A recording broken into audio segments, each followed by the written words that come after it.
If you're in your 10th house year, this is a big one and it could be very exciting for you. Granted, you've done a little bit of work ahead of time.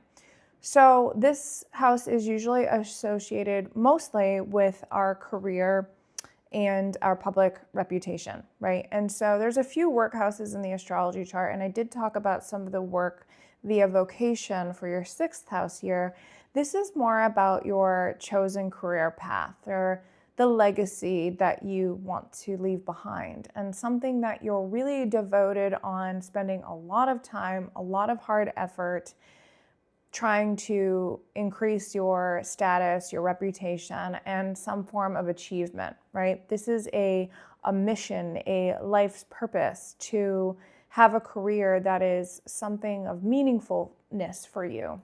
So the 10th house year might give you more responsibility, or depending on what aspects are happening in your 10th house, you might lessen your responsibility. So this is a year where your public achievement could really gain momentum and you could get more recognition, maybe a promotion or awards, or just more recognition from other people, or advancement in your career and overall more responsibility.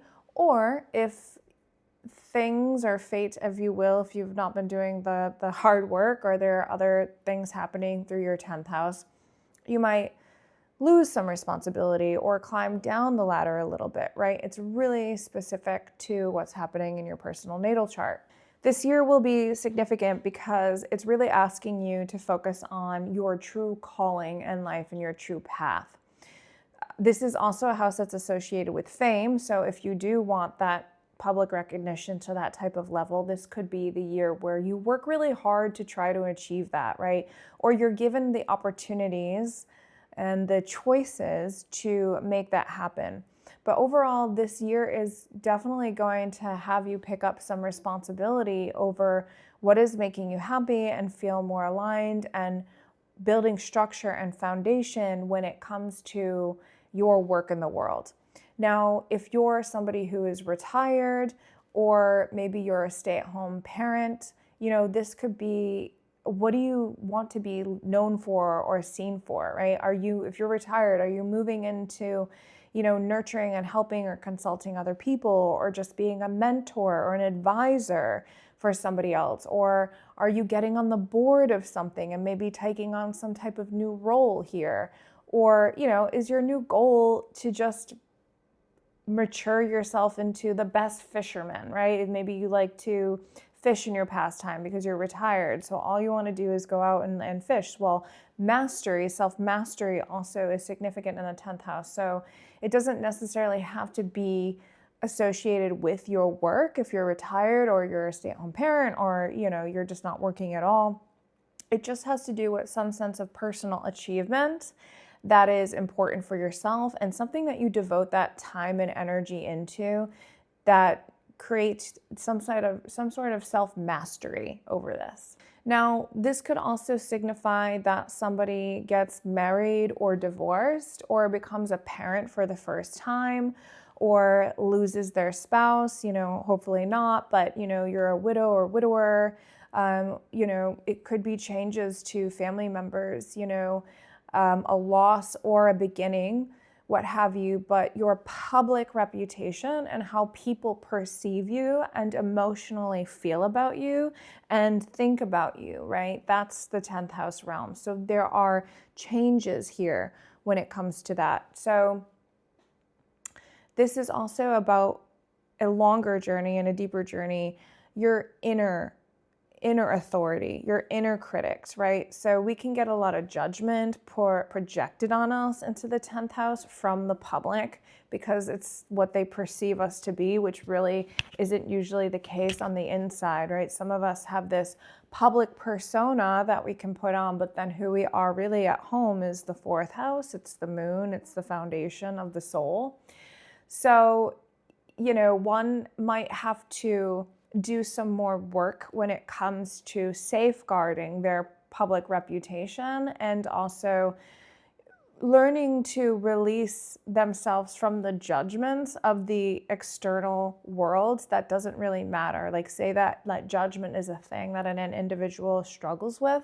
This could be a year on an inner evolutionary journey where you're working on your release of judgment, your release of your attachment to how other people think about you, and you learn to cultivate your own sense of inner security and safety when it comes to you coming out into the world. You could also have like a major move or a major change where you're living. Maybe you're an expat, or maybe you were an expat for years and you return home. You could totally change careers. Like, this could be a year where that direction is just coming out of nowhere and just taking a whole new status. Or you could be coming out with a new sexual orientation or wanting to change your gender. It depends really on your own personal chart, but these things can be quite shocking. But the 10th house year tends to be a big one because it is at the top of your chart and it rules the cusp of your midheaven. So it's one of the 4 angles, which tends to be a bit more pivotal in the human's life. Now, in some cases, it might seem like you're taking 2 steps forward, 1 step back this year. That's quite normal. But the overall goal here is, really building on your sense of inner authority and inner sense of self-security and sustainability here when it comes to nurturing how you feel and see yourself, right? Really having this good foundation that you can build upon. And then if you want to go for achievement, you want to go for success, or you're getting recognition, this makes the 10th house here even more sweeter. On the health side, this does associate with the skeletal body and the bone, the bones, so the knees and the joints you might have issues with, or you might develop skin conditions. Could be temporary, that because the skin is associated with the 10th house cusp. And you just want to refrain from getting maybe like spine injuries. So focus on really nurturing things that would be good for strengthening your bones, healing your skin, maybe paying specific attention to your skin, sunblock. And things like yoga. Yoga really helps with the knees and the joints, gets things moving. There's a fluid that needs to grow between the knees and the joints. So when you're doing certain stretches and movement and stuff, that can actually help with this year, because things can get a little rigid in the 10th house. And so we want to make sure that the body is not getting too rigid. And the last thing I want to say is this is a house that represents your long-term legacy. So it can be associated with the things that you're known for even after you pass away. So maybe there's a book that's you're writing, or some type of work that you want to remain intact for a long time. That could come into focus this year too, or feel some sort of importance. This can also bring up dynamics with and power struggles with authority figures. So maybe there's some relationship dynamic going on with your boss or your boss's boss, maybe for the good or the better. Maybe like all of a sudden they like you and they didn't like you for the last 10 years, right? And then all of a sudden they're like, you know what, you've put in work for the 10 years, like here's that promotion and that bonus, Or there could be some sort of healing or power dynamics with the prominent and more dominant parental figure that you had growing up, right? And they're coming around this year for whatever reason. So if you're in your 10th house year, please let me know how that's going for you. And make sure you like, share, and subscribe my content. It helps my channel grow. And I appreciate you. Thanks so much.